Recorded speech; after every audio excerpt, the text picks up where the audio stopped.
শুভ অপরাহ্ন। আশা করি তুমি ও তোমার পরিবারের সকলেই ভালো আছো। চলো কথা না বাড়িয়ে আজকে ক্লাসটি আমরা শুরু করি। তোমরা ইতিমধ্যে যারা যুক্ত হয়েছো আমাকে নাম আর রোল নম্বর লিখে কমেন্ট করো।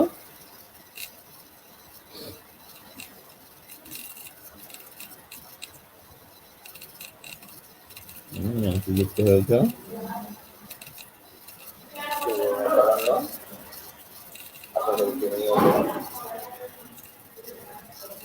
যদি লেখা শব্দ বুঝতে সমস্যা হয় আমাকে একটু কমেন্ট করবে।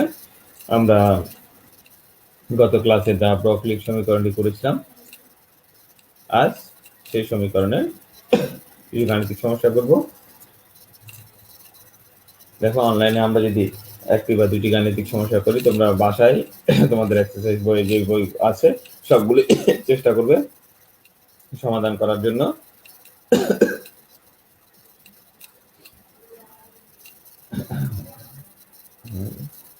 তোমরা দেখে আমরা একটু সময় নিই যারা যারা যুক্ত হয়।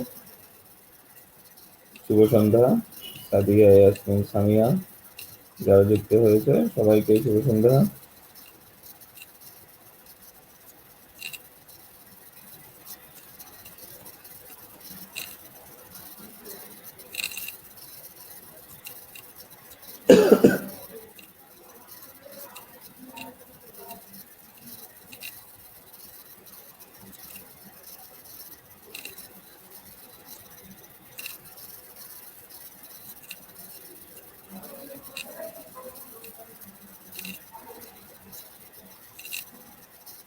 হ্যাঁ চলো তখন আমরা ক্লাসটি শুরু করি।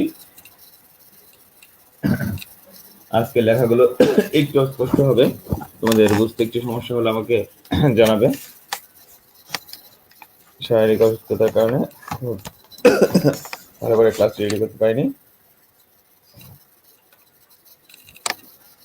আচ্ছা তাহলে আমরা দেখুন বোর মডেল পরমাণুতে একটি বোর ইলেকট্রন তৃতীয় শক্তি স্তর বা স্থির কক্ষপথে একটি পূর্ণ আবর্তন করতে কয়টি পূর্ণ তরঙ্গ সৃষ্টি হবে। দেখো বোর মডেল, আমাদের বোর মডেল দরকার নাই। পরমাণুতে একটি ইলেকট্রন তৃতীয় শক্তি স্তরে বা কক্ষপথে আছে, একটি পূর্ণ আবর্তন করতে অর্থাৎ একবার পুরো ঘুরে আসতে কয়টি পূর্ণ তরঙ্গ সৃষ্টি হবে। কথা হচ্ছে একটি ইলেকট্রন তৃতীয় শক্তি স্তর, প্রশ্নটা একটু বুঝো। একটি ইলেকট্রন তৃতীয় শক্তি স্তরে বিদ্যমান, একটি ইলেকট্রন কোথায় বিদ্যমান? তৃতীয় শক্তি স্তরে বিদ্যমান।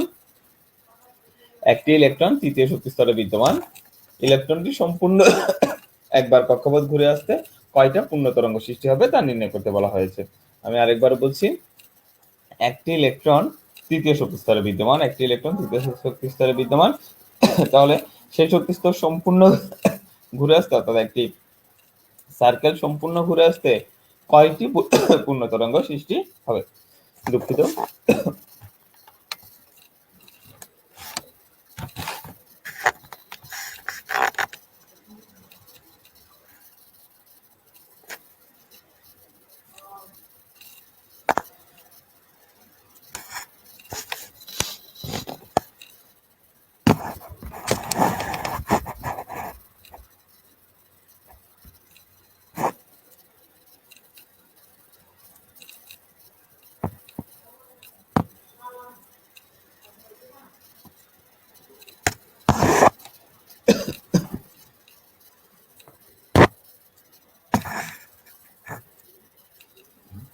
আশা করছি এখন দেখা যাচ্ছে তোমাদের লেখাগুলো। এটা পেজে পাবে না সুমু, এটা আমি তোমাদের এখনকার যে বইগুলো থেকে নেই অঙ্কটা সরাসরি।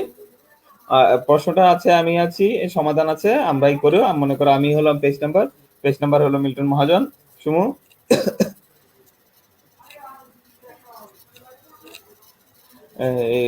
এমডি মাহমুদ ভালো নাই রে, একটু অসুস্থ। এই সেলিনা সুলতানা বলছো পেজ কত? এটা তোমরা তোমাদের বইয়ে হয়তো বা সরাসরি পাবে না, এটা আমি অন্য একটা জায়গা থেকে নিয়েছি। ভালো মতো দেখো, এখানেই হয়ে যাবে, পেজের প্রয়োজন পড়বে না। তাহলে বলা হয়েছে একটি ইলেকট্রন তৃতীয় কক্ষপথে আছে, ইলেকট্রনটি সম্পূর্ণ বৃত্তাকার পথে ঘুরে আসতে কয়টি পূর্ণ তরঙ্গ সৃষ্টি হবে? আমরা কি জানি? বোর মতবাদ অনুসারে আমরা জানি ampere equal nh by twice pi. Ampere equal to কি? অ্যাম্পিয়ার ইকুয়াল টু কি? nh by twice pi. Bohr পরমাণু মডেল অনুসারে আমরা আপনার দিয়েছে পেজ নাম্বার কত? পেজ নাম্বার 298 এর 2.11। আপনার বইয়ের নামটা যদি বলো, হাজারি মনে হয়, হাজারি না আপনার।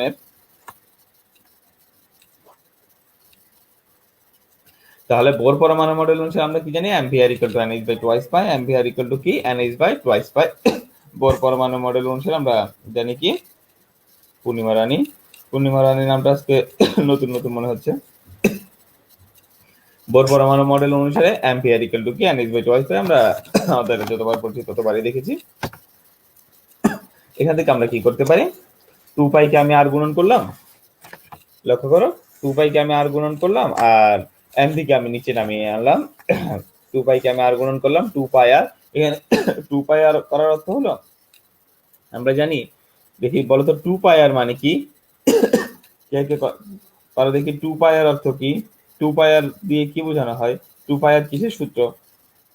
তোমরা কলেজেও পড়ছো, পারা উচিত, আশা করি সবাই পারবে। তারপর দেখি কারা 2 পাই আর কিসের সূত্র? বৃত্তের কি কে 2 পাই আর বলা হয়? আমি একটু ভেঙে দিচ্ছি। বৃত্তের কিসের সূত্র হচ্ছে 2 পাই আর? তাহলে অ্যাম্পিয়ার ইকুয়াল টু কি? 2 পাই আর। অ্যাম্পিয়ার ইকুয়াল টু 2 পাই আর। তাহলে আমরা এখানে 2 পাই আর আনলাম। 2 পাই আর আনলাম কি উদ্দেশ্যে? 2 পাই আর অর্থ কি?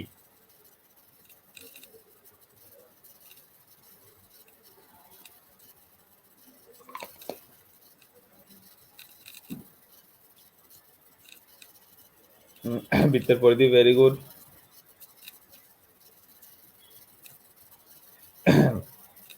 মোহাম্মদ আসাদুল্লাহ খুব ভালো, খুব সুন্দর প্রশ্ন করে।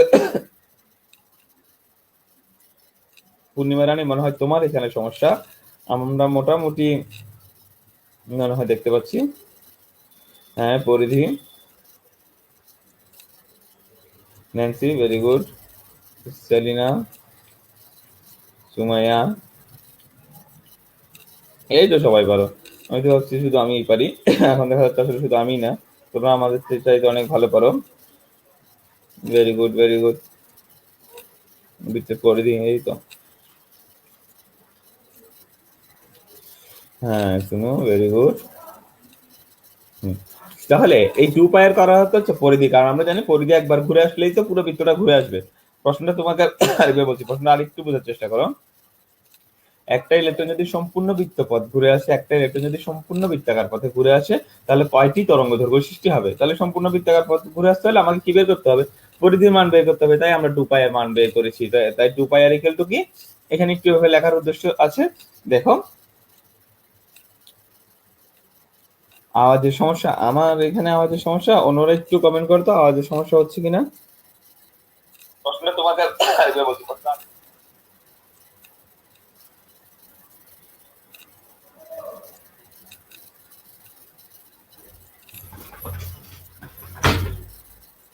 হ্যাঁ, যদি আওয়াজ সমস্যা হয় আমাকে একটু বলিও।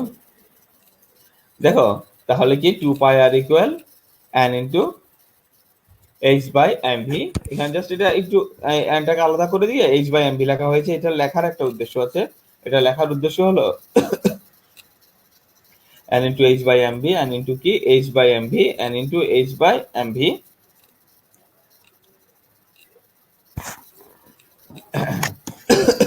এই জিনিসটা একটু তোমার খাতায় নোট করো। 2 পাই আর ইকুয়াল আমরা কি পেলাম? n into h by mv। 2 pi r equal n into h by mv। 2 pi r equal n, 2 pi r equal কি? n into h by mv। 2 pi r equal n into h by mv। আবার দেখো, de ব্রগলির সমীকরণ অনুসারে আমরা জানি lambda equal to কি? h by mv। এটা আমরা গতকাল ডি ব্রগলির সমীকরণ যখন প্রতিপাদন করেছিলাম, তখন আমরা পেয়েছিলাম কি? ল্যামডা ইকুয়াল টু অর্থাৎ তরঙ্গ equal to h by mv পেয়েছিলাম কিনা? কত পেজ তাসরিন আক্তার একবার বলেছিল, একটু উপরের দিকে দেখো, সেটগুলো পাবে। তাহলে কি দা ব্রগলি সমীকরণ অনুসারে আমরা কি পাচ্ছি, lambda equal to h by mv. তাহলে এখানে আমরা এই এইচ বাই এমবির জায়গায় কি বসাতে পারছি, ল্যামডা বসাতে পারছি। ভালো মতো লক্ষ্য করো, আমি আগের স্লাইডটা আরেকবার দেখাচ্ছি। দেখো 2 pi r equal n into h by mb, 2 pi r equal n into h by mb। তাহলে এইখানে যে h বাই mb আছে, আমরা ডা ব্রগলি সমীকরণ অনুসারে জানি lambda equal to h by mb। De Broglie সমীকরণ অনুসারে কি জানি, lambda equal h by mb। তাহলে সেই h বাই mb এর জায়গায় আমরা কি বসাতে পারি, ল্যামডার মান বসাতে পারি। সেই h বাই mb এর জায়গায় আমরা কি বসাতে পারি, h বাই mb বসাতে পারি। তাহলে আমরা কি পাচ্ছি, 2 pi r equal to n into pi, 2 pi r equal to n into lambda, 2 pi r equal to কি n into lambda, 2 pi r equal to n into lambda, 2 pi r equal to কি n into lambda.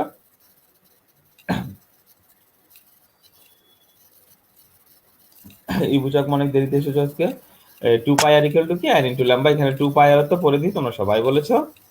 তাহলে n কি, n হচ্ছে কক্ষপথের সংখ্যা, n হচ্ছে কক্ষপথের সংখ্যা, আর ল্যামডা হচ্ছে তরঙ্গদৈর্ঘ্য। তাহলে n সমান আমাকে কি বলা হয়েছে, কত নম্বর শক্তি স্তরের জন্য করা হয়েছে, তৃতীয় শক্তি স্তরের জন্য করা হয়েছে। তাহলে কি তৃতীয় কক্ষপথের সময় n এর মান কত হবে, তৃতীয় কক্ষপথের জন্য n এর মান হবে 3। তৃতীয় কক্ষপথের জন্য n এর মান কত হবে, তৃতীয় কক্ষপথের জন্য n এর মান হবে 3।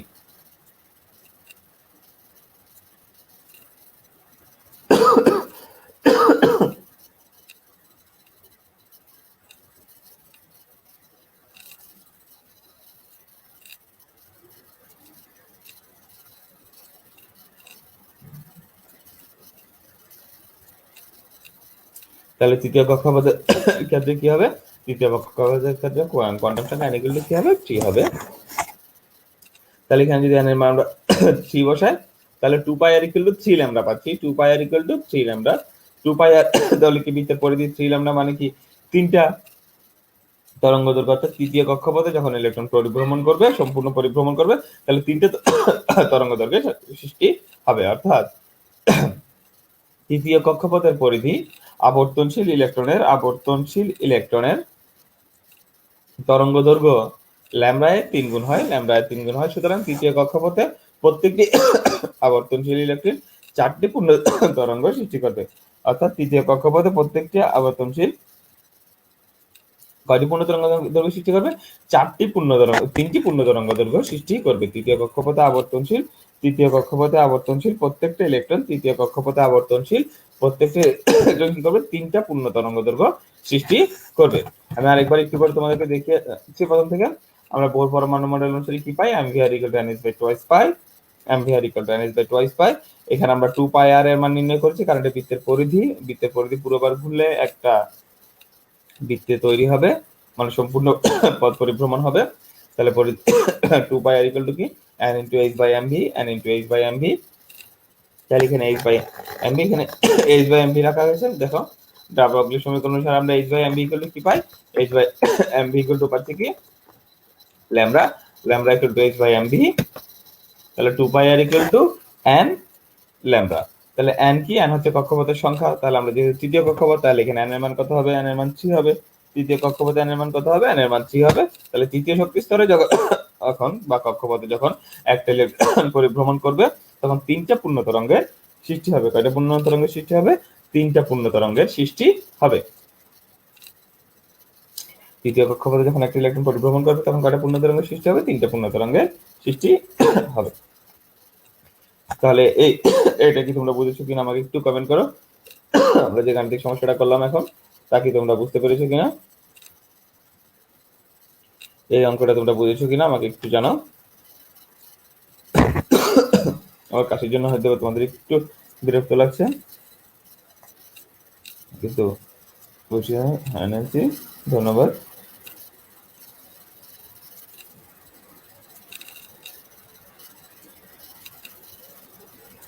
হ্যাঁ তাসরিন আক্তার, আমি একটু না মোটামুটি ভালোই অসুস্থ।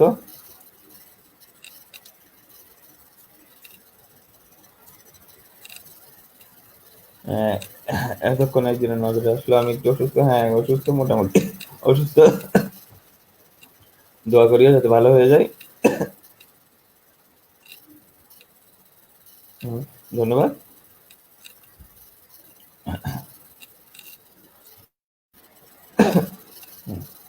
রাফসান রাফি, হ্যাঁ তোর মতো রাস্তায় রাস্তায় না হাইটাও আমি অসুস্থ হয়ে গেছি, আর তুই রাস্তায় রাস্তায় ঘুরেও কি অসুস্থ হস না?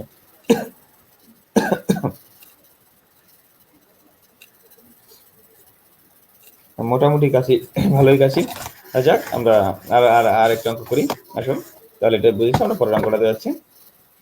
দেখুন, বেগুনি রশ্মির তরঙ্গ দৈর্ঘ্য এত আংস্ট্রন, 4100 আংস্ট্রন। 1 আংস্ট্রন সমান হচ্ছে 10 ন্যানোমিটার, আর বা হলো কি 410 ন্যানোমিটার। ও তরঙ্গ সংখ্যা নির্ণয় করো। আলোর বেগ দেওয়া আছে, আলোর বেগ যদিও আমাদের মুখস্থ, আলোর বেগটা অবশ্যই তোমাদের মুখস্থ রাখতে হবে। এখানে যে হয়তো বা নাও থাকতে পারে।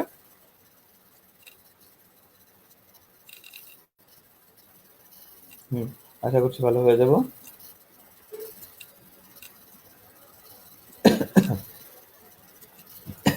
বেগুনের রশ্মি তরঙ্গ দৈর্ঘ্য, তাহলে বেগুনের রশ্মি তরঙ্গ দৈর্ঘ্য, এটা একটা প্রশ্ন দেওয়া আছে কত, 4100 আর ন্যানোমিটার। ফ্রিকোয়েন্সি আর তরঙ্গ সংখ্যা নির্ণয় করো। ফ্রিকোয়েন্সি আর তরঙ্গ সংখ্যা আমাকে কি করতে হবে, নির্ণয় করতে হবে।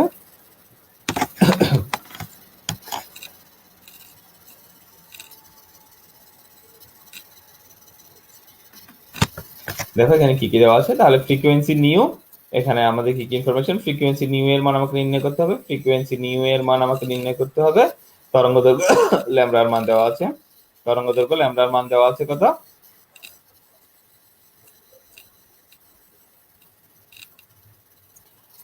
এমডি মাহমুদ সাবধানে থাকবে, কাশি কিন্তু খুব একটা ভালো না, ঘরের বাইরে খুব একটা যাবে না, ঠান্ডা থেকে চেষ্টা করো। হ্যাঁ, আজকে স্লাইড গুলো একটু ঝাপসা দেখা যাবে, আজকে আমি ওই টাইপ করা না, তাই জন্য একটু কষ্ট করে দেখে নাও। আজকে স্লাইডটা একটু ঝাপসা হবে, আমি এটা ছবি তুলে তুলে করেছি। হ্যাঁ, এই জন্য আমি দুঃখিত, আজকে স্লাইডটা খুব বেশি অন্য দিনের স্লাইডের মতো ক্লিয়ার না, কারণ আজকে স্লাইড গুলো আমার ছবি আকারে করা। হ্যাঁ আমি বুঝছি ডেজি ইসলাম, যে স্লাইডটা খুব বেশি ক্লিয়ার না, একটু কষ্ট করে দেখে নাও বা আমার কথাগুলো বুঝো। ফ্রিকোয়েন্সি নিউ ইকুয়াল ফ্রিকোয়েন্সি, আসলে এগুলো আমি তোমাদের বই থেকে, নতুন বই থেকে নিচ্ছি না, তো তাই পেজ সংখ্যাগুলো মিলবে না, কারো কেউ যদি জেনে থাকো একটু জানাবে। আমি তো মোটামুটি দেখতে পাচ্ছি, তোমরা কেউ কি দেখছো না? সেলিনা, তোমরা আরেকটু রিকানেক্ট হওয়ার চেষ্টা করো, আমি মোটামুটি দেখতে পাচ্ছি, একেবারে অত না, তো যেভাবে বলছো ওরকম না। ইশিতা, তুমি আরেকটু রিকানেক্ট হও, নেটটা অফ করে আরেকবার অন করার চেষ্টা করো, দেখো। তাহলে কি ফ্রিকোয়েন্সি দেওয়া আছে নিউ সমান হোয়াট, এটা আমাকে নির্ণয় করতে হবে। তরঙ্গ দৈর্ঘ্য ল্যামডা ইকুয়াল টু, হ্যাঁ ধন্যবাদ। হ্যাঁ মনে হয় ওদের এখানে নেটওয়ার্কের সমস্যা আজকে একটু সমস্যা হবে, কারণ আমি ছবি তুলেছি এটা আমি জানি, কিন্তু অতটা সমস্যা হচ্ছে না মনে হয়, কারণ আমার মোবাইলে মোটামুটি দেখা যাচ্ছে। তাহলে তরঙ্গ দৈর্ঘ্য ল্যামডা ইকুয়াল টু কত, 410 ন্যানোমিটার। ন্যানোমিটারকে আমরা মিটারে কনভার্ট করলাম, ভালো মতো লক্ষ্য করো, ন্যানোমিটারকে আমরা কোথায় কনভার্ট করলাম, মিটারে কনভার্ট করলাম। এটা তোমরা নোট করো, 1 ন্যানোমিটার সমান 10⁻⁹ মিটার। 1 ন্যানোমিটার সমান 10⁻⁹ মিটার। 1 ন্যানোমিটার সমান বা 1 মিটার সমান 10⁻⁹ মিটার। 1 ন্যানোমিটার সমান 10⁻⁹ মিটার।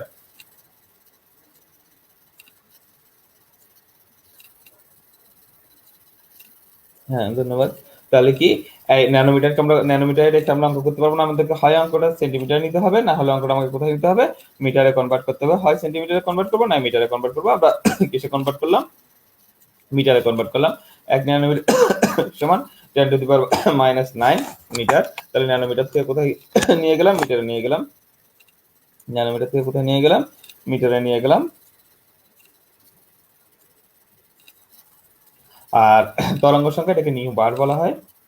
তরঙ্গ সংখ্যা, ওই নিউর উপর একটা দাগ দেওয়া হয়, তরঙ্গ সংখ্যা লক্ষ্য করো, এটা তোমাদের কাছে নতুন, এটা আমরা সিম্পল আগে দেখিনি। এটার মান নির্ণয় করতে বলা হয়েছে, আমাকে দুটো মান নির্ণয় করতে বলা হয়েছে, একটা ফ্রিকোয়েন্সি আর একটা তরঙ্গ সংখ্যা। এটা ফ্রিকোয়েন্সি আর একটা কি নির্ণয় করতে বলা হয়েছে, তরঙ্গ সংখ্যা নির্ণয় করতে বলা হয়েছে। ন্যানোমিটার থেকে মিটারে নিতে হলে 10⁻⁹ দ্বারা গুণ করলেই হবে।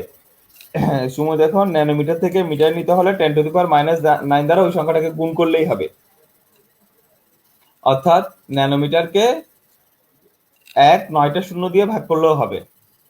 10⁻⁹ দিয়ে গুণ করা যে কথা, 9টা শূন্য দিয়ে ভাগ করা একই কথা। ধরো জিনিসটা তুমি এভাবে লিখতে পারতে, আমি এখানে দেখাচ্ছি। তার আমার আছে কত, 410। আমি এখানে যদিও খুব একটা ভালো লেখা যায় না, তো লিখছি দেখো। 410 কি করব,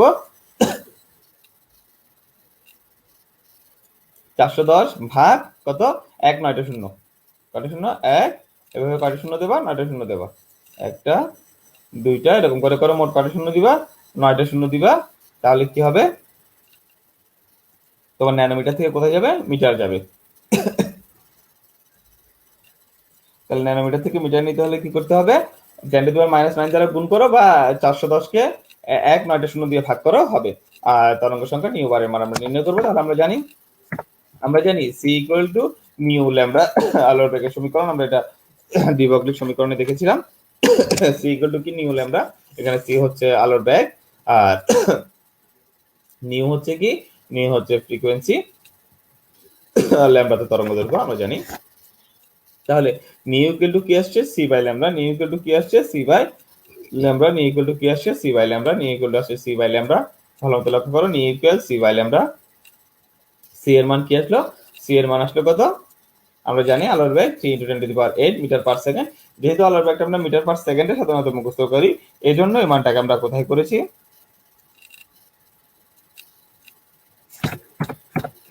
হ্যাঁ দেখো। তাহলে তোমাকে বলা হয়েছে বেগুনি রশ্মি তরঙ্গ দৈর্ঘ্য 4100 বা 410 ন্যানোমিটার। ফ্রিকোয়েন্সি তরঙ্গ সংখ্যা নির্ণয় করো। Frequency new equal two what, তরঙ্গ দৈর্ঘ্য আমাকে দেওয়া আছে ন্যানোমিটারে, কিন্তু এটাকে আমাকে মিটারে কনভার্ট করতে হবে। 10⁻⁹ দ্বারা গুণ করলাম, বা 9টা শূন্য দিয়ে ভাগ করবো 410কে। তরঙ্গ সংখ্যা নিউ বারের মান আমি নির্ণয় করব।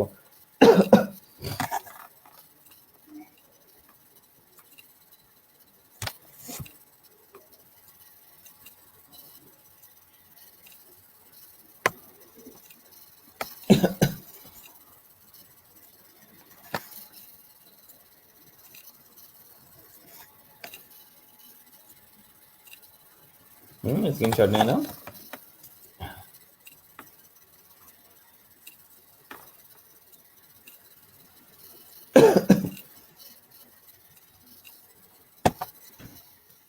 হ্যাঁ, আমি অলরেডি উত্তর দিয়েছে দেখি। তাহলে সি আমরা জানি আলোর বেগ C equal to nu lambda. আমরা জানি আলোর বেগ সি ইকুয়াল নিউ ল্যামডা। তাহলে আমরা নিউ ইকুয়াল টু কি পাচ্ছি, সি বাই ল্যামডা। সি এর মান আমাদের মুখস্থ হচ্ছে 3 × 10⁸, আর ল্যামডা মান হচ্ছে কত, 410 × 10⁻⁹। দেখি তোমরা আনসার করে দাও, মিহির সাথে মিলে কিনা আমরা একটু দেখি।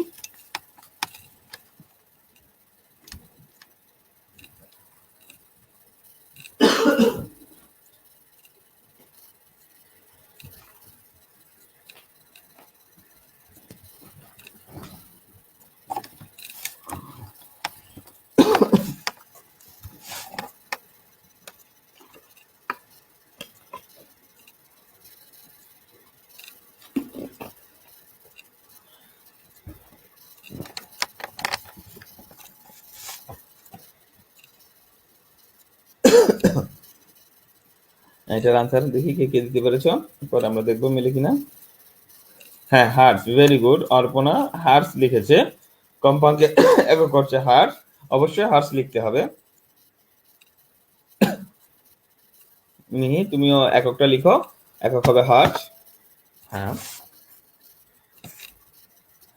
ডেইজি ইসলামের মাইনাস এসেছে, আসলে মাইনাস আসবে না। Hertz, very good. সাদিয়া, এটা কি ইউসটা, ইউসটা, আচ্ছা সাদিয়া ইউসটা, এইচ বড় হাতে দেবে। Very good, very good. এটা তোমাদের ক্যালকুলেশনতে চলে এসেছে, খুব খুব ভালো করছো তোমরা।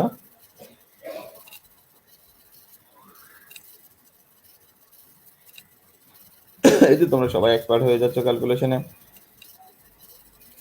তোমরা যখন অফলাইনে ক্লাস করবে তখন যে কি করবে কি জানি। তোমাদের জন্য অনেক ভালো মতো প্রস্তুতি নিতে হবে দেখছি।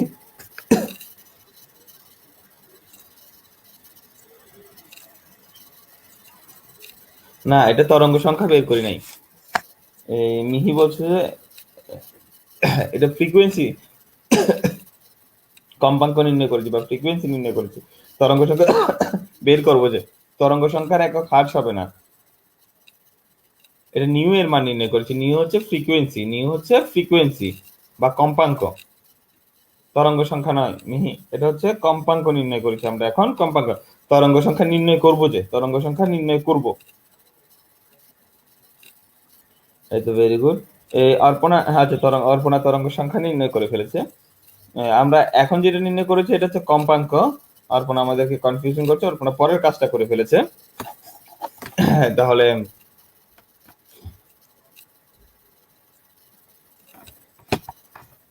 দেখো তরঙ্গ সংখ্যার সূত্র হচ্ছে nu bar equal to 1 by lambda. Nu bar equal কি 1 বাই ল্যামডা। আমাদের তরঙ্গ দৈর্ঘ্য থেকে আমরা কি করব, তরঙ্গ সংখ্যা পাবো। তরঙ্গ দৈর্ঘ্য থেকে তরঙ্গ সংখ্যা পাবো। আর কম্পাঙ্ক আমরা c equal to nu lambda, ওখান থেকে তো আমরা কম্পাঙ্ক নির্ণয় করেছি। আর তরঙ্গ সংখ্যা কিভাবে পাবো, তরঙ্গ দৈর্ঘ্যকে 1 দ্বারা ভাগ করলে বা 1 বাই ল্যামডা। তরঙ্গ দৈর্ঘ্যের বিপরীত রাশি হচ্ছে তরঙ্গ সংখ্যা, তরঙ্গ দৈর্ঘ্যের বিপরীত রাশি হচ্ছে কি তরঙ্গ সংখ্যা। এটা আমি সেন্টিমিটারে করেছি, তোমরা মিটার এককও করতে পারো, সেন্টিমিটারও করতে পারো, কোনো সমস্যা নাই।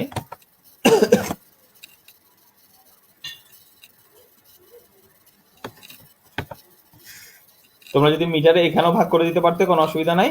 এখানে ভাগ করে দিলে তোমাদের পার মিটার হতো, আমার পার সেন্টিমিটার হয়েছে। আমি মিটার থেকে কি করেছি, সেন্টিমিটারে নিয়ে গিয়েছি। সংখ্যাটা খুব ছোট হয় বিধায় এই কাজটা করেছি। দেখো 10 to the power -10, 10 to the power -9, 10 to the power -9। তাহলে তোমাদের যদি এখানে অঙ্কটা করে ফেলতে পারতে তাহলে তোমার কি হতো, পার মিটার আসতো, উত্তরে কি আসতো, পার মিটার আসতো। আর আমরা জানি 1 মিটার সমান 100 সেন্টিমিটার, তাই আমি আগে 100 দিয়ে গুণ করেছি, 100 দিয়ে গুণ করেছি। প্রতীক মুর্শিদিও আজকে অনেকক্ষণ পরে এসেছো। রূপানুর, তুমিও খুব একটা দেখা যায় না ক্লাসে, তোমরা মিস করবা যদি ক্লাসগুলো আসলে ভালো মতো না করো। 6, হ্যাঁ তুমি সেন্টিমিটারে করেছো, ঠিক আছে। ইউনিটটা অবশ্যই উল্লেখ করবা, ইউনিটটা অবশ্যই উল্লেখ করবা।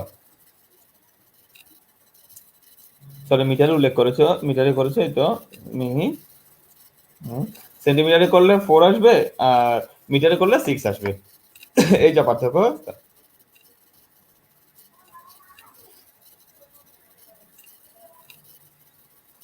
তাহলে কি গেল, এটা হলো তরঙ্গ সংখ্যা। তরঙ্গ সংখ্যা সমান কি, তাহলে তরঙ্গ সংখ্যা nu equal to 1 by lambda. তরঙ্গ সংখ্যা নিউ ইকুয়াল 1 বাই ল্যামডা। তরঙ্গ সংখ্যা নিউ ইকুয়াল টু কি 1 বাই ল্যামডা। তরঙ্গ সংখ্যা নিউ ইকুয়াল হচ্ছে কি 1 বাই ল্যামডা। তরঙ্গ সংখ্যা নিউ ইকুয়াল টু কি 1 বাই ল্যামডা। তাহলে এখান থেকে আমরা কি বের করলাম, তরঙ্গ সংখ্যার মানটা বের করলাম। এই তো ভেরি গুড। তোমাদেরকে একটা বাড়ির কাজ দিচ্ছি, এই বাড়ির কাজটা করে আমাকে ইনবক্স করবে।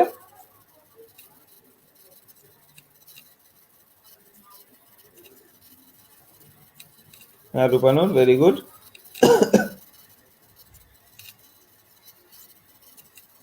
হ্যাঁ রাফসান রাফি নিয়মিত ছাত্র।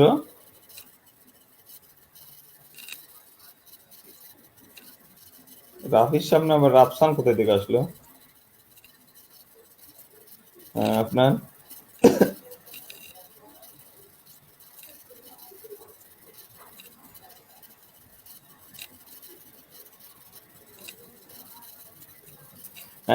এটা তোমরা স্ক্রিনশট নেবে বা খাতায় লিখে নাও, আমাকে মেসেঞ্জারে পাঠাবে। বিকিরণের তরঙ্গ সংখ্যা দেওয়া আছে, আচ্ছা নিউ বারের মান দেওয়া আছে, নিউ বারের মান দেওয়া আছে। ফ্রিকোয়েন্সি বা স্পন্দন সংখ্যা নির্ণয় করো, ফ্রিকোয়েন্সি নির্ণয় করো। দেখো তরঙ্গ সংখ্যা আর স্পন্দন সংখ্যা কিন্তু একই জিনিস নয়। স্পন্দন সংখ্যা আর ফ্রিকোয়েন্সি কিন্তু একই জিনিস। স্পন্দন সংখ্যা আর ফ্রিকোয়েন্সি কিন্তু একই জিনিস, আর তরঙ্গ সংখ্যা আলাদা জিনিস। তাহলে একটা যদি তরঙ্গ সংখ্যা তো নিউ বারের মান দেওয়া আছে, তাহলে এখান থেকে আমরা ল্যামডার মান বের করতে পারবো। তাহলে সি, তারপরে কি c equal to nu lambda, ওখান থেকে আমরা কি করব, নিউ এর মান নির্ণয় করবো। এখানে নিউ এর মান নির্ণয় করতে হবে।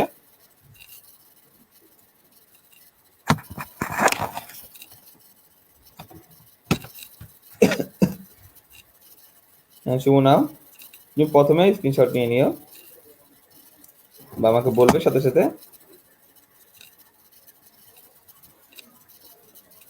এই সিন করি একটু হয় আগে হয় না হলে একটু পরে হয়, সিন করি নাই এমন হয়েছে। সুমু তোমার সাথে কি আমি মেসেঞ্জারে অ্যাড হই নাই মনে হয়, তাহলে তোমার তো যদি সিন না করি তোমারটা মনে হয় মেসেজ রিকোয়েস্টে চলে গেছে, তাহলে আমি দুঃখিত, আমি আজকে চেক করে নেব। তোমার সাথে হয়তো অ্যাড না থাকার কারণে তোমারটা আসে নাই।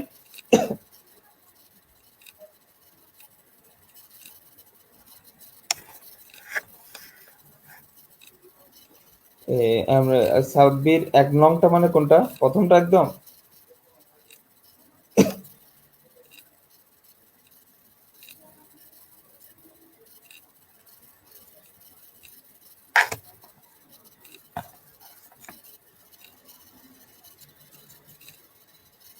আচ্ছা আচ্ছা, আমি আমি দুঃখিত, খেয়াল করিনি। এই এইটা একটু স্ক্রিনশট দিয়ে নাও তোমার প্রশ্নটা। আজকের ক্লাসটা আমি এখানে শেষ করছি, একটু শারীরিক অসুস্থ লাগছে। সবাই ভালো থেকো, আমার জন্য দোয়া করো, আমিও যাতে সুস্থ হয়ে যাই, পরে ক্লাসটা নিশ্চয়ই আরেকটু প্রাণবন্ত নিতে পারবো।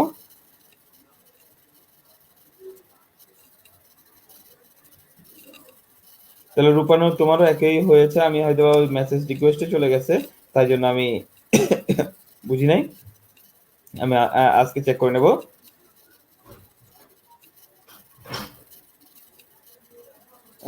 লং খাবো, আচ্ছা ধন্যবাদ সুমু। লং খাই, তারপরেও কাছে না, একটু আগে আদা খাইলাম। ও এই ডাব্লিউটা, হ্যাঁ এই ডাব্লিউটা একটু দেখে নাও। যে বিকিরণের তরঙ্গ সংখ্যা এত, ফ্রিকোয়েন্সি সংখ্যা নির্ণয় করো। একটু কষ্ট করে না হলে লিখে নাও। যে বিকিরণের তরঙ্গ সংখ্যা 1.65 × 10⁴ পার সেন্টিমিটার, তার ফ্রিকোয়েন্সি সংখ্যা।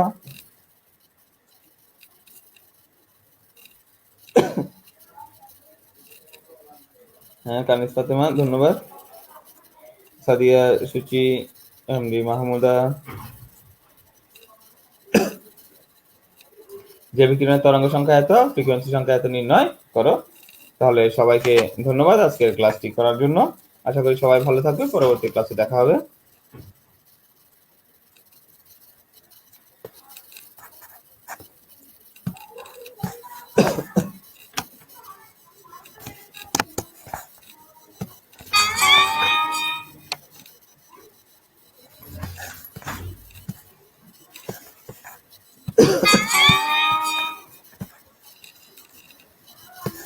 হ্যাঁ, সবাই ভালো থেকো, সুস্থ থেকো, পরবর্তী ক্লাসে আবার দেখা হবে। আমাকে তোমার বাড়ির কাজটা মেসেঞ্জারে ইনবক্স করো, যাদের রিকোয়েস্ট আমি এখন অ্যাকসেপ্ট করিনি, রিকোয়েস্ট অ্যাকসেপ্ট করবো আজকে একটু পরে আমি করে নেব, দুঃখিত।